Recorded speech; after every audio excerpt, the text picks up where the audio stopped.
year of Breaking Dawn P2. I believe November 16th. So the trailer dropped today, the first teaser trailer. So you know what that means. We're breaking it down today. Breaking it down, down. So I watched the trailer this morning, and my first impressions of it, they have a lot of crap going on in the trailer. I don't know if I agree with the way it was chopped up. Let's go through it, shall we?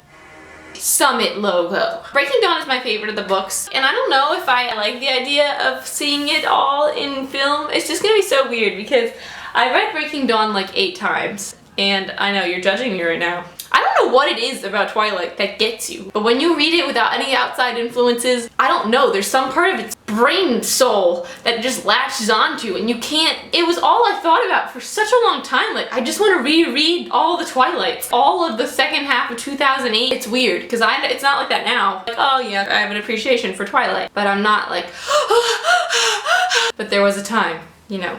Not afraid to admit it because it started so many things for me, so. I wouldn't be here, probs, doing this if it wasn't for Twilight. I would not be here doing this if it wasn't for Twilight, so. If you like the videos, thank Twilight, guys. Thank Twilight. Back to the trailer. Last movie, everything will change forever. This movie, after 18 years of being utterly ordinary, I finally felt I could shine. I could just see that on a poster. I want that on my wall. Then we get a shot of her eye, the shot that we got on the poster. You know what I'm talking about. It's like, eye, and it's red. Woo-hoo-hoo! I was actually expecting these eyes to be super bright red, scarier, but the first shot we actually get, the woods. Summit Entertainment, tagline, woods. It's essential. I wouldn't know that this was a Twilight trailer if they didn't have this shot. Zoom in into the woods and Bella's running. We got a slow motion, which is nice. And then we got Bella jumps. Ah, with her blue dress. This is a nice blue dress.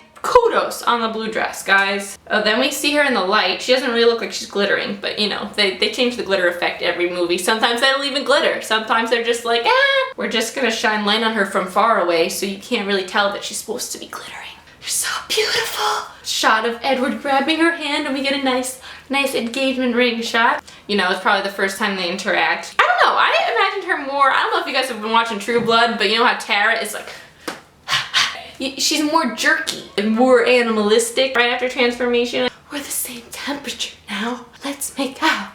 Now this is when they have that kiss in the book. It's the first time Edward really let himself kiss her passionately. She was like, oh my god, we've kissed before, but like we've never kissed because this kiss is like so different. After 4 movies, it still jars me hearing Kristen Stewart recite these things that Bella said, because I say them in my tone of voice when I read the book, and I like my tone of voice better than Kristen Stewart's. I didn't expect you to seem so you. Typical Jacob pronunciation. I expected him to be like more like, I didn't expect you to be so you. I didn't expect you to be so you. I'm chill, Jacob. Bella's just like, haha, yeah, I'm chill too. And we see Shannon from Lost. She has weird enunciations in this film. Her name's Irina. I know her name in the book. Come on, I read it 8 times. Anyway, that's irrelevant. Sorry, I didn't read it that many times. Her hair isn't as white and pale and long as I pictured it. I have to report a crime. The colors, they've done something terrible. It's because she's betraying them, so she talks like this. I have to report a crime. You see Arrow? I always love Arrow. The actor who plays Arrow is great, you know, and he's like...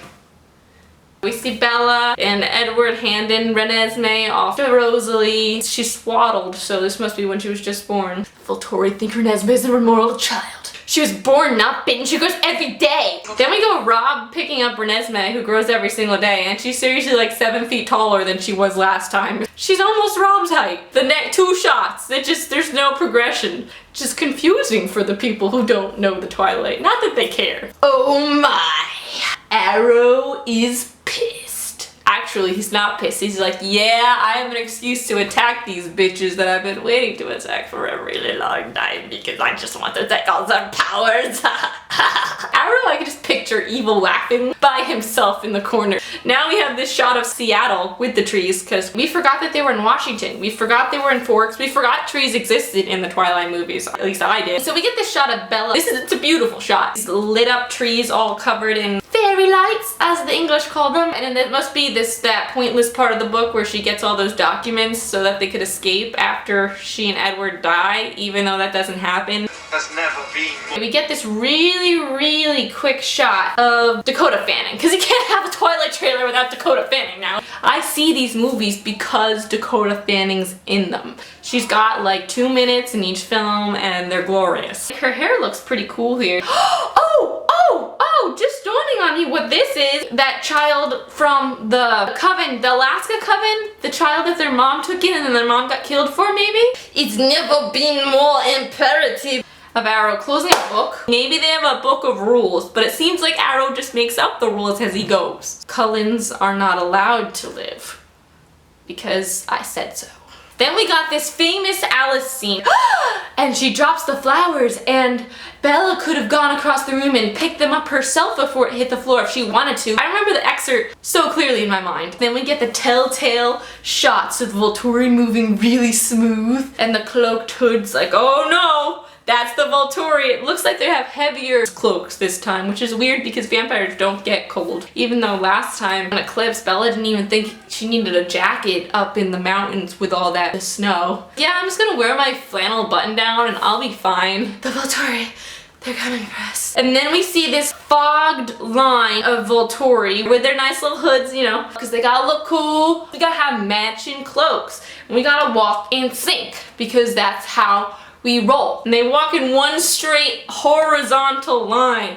Menacing! I honestly think you guys would look more menacing as a clump. Now you just kind of look like a single file line, but as a clump, you look like a mob. They're gonna have this battle now. In the book, the Volturi come, and the Cullens and their friends come, and they stand there and look at each other, and they talk a little bit, there's some chitter chatter. Bella uses her power, it's all kind of a mental thing. And that just doesn't translate well to film, which is another reason why I was like, I don't know if I want to see this translated well to film, because it's so good in her head. Like, I loved that scene. It was so intense, because you're in Bella's head. She's got her bubble, and she's stretching it. She could feel Jane trying to penetrate it, but how are you gonna see that? There has to be a climactic scene. A visually climactic scene on November 16th. If enough people knew the truth. So they're trying to explain the plot line to people who don't understand it really. We got a shot of the Volturi. Then we got a shot of the car in the snow, you know, just going by. Was that necessary? My family's in danger. I'm not the biggest fan of the music that goes along with this trailer because there's no build up to a crescendo, which makes the trailer really intense and epic.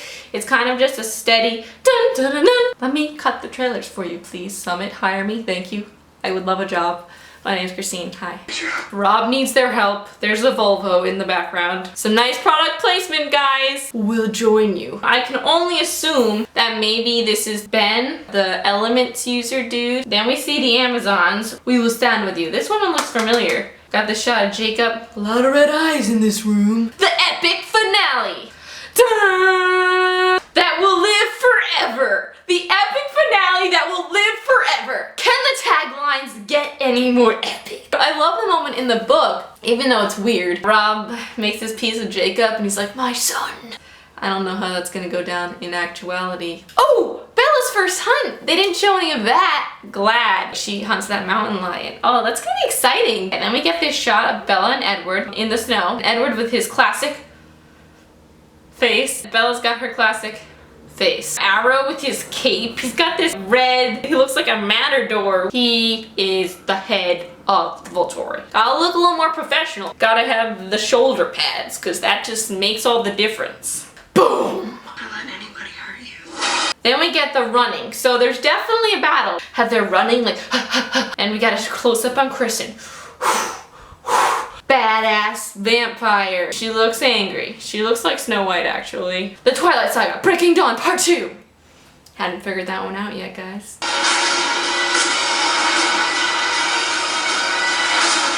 I'll never let anybody hurt you. Nice trailer. I mean, not my favorite trailer of the Twilight. I'm excited for the full theatrical trailer. I hope you have fun breaking it down. Thanks for joining me. Let me know your thoughts. I'll see you next time. Bye! Oh, that was just a lame goodbye. I didn't even try to get out of the frame. Bye! Oh, ow!